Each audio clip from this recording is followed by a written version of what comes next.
伫咧大树后壁有一间真大班的黄色古厝，这是顶港有名声、下港真出名的宝岛歌王黄三元的故居。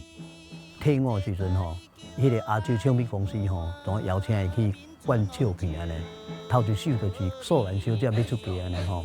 这首歌嘛有拍片电影，我做囡仔时去看，规个戏口安尼爆满安尼。这条歌是伊一生中的代表的作品，而且这条歌嘛是日本传过来的曲，嫌咱台语的这个歌词，会当讲是一个日本甲台湾的这个文化的这个交流，我感觉对后世来讲是足重要的。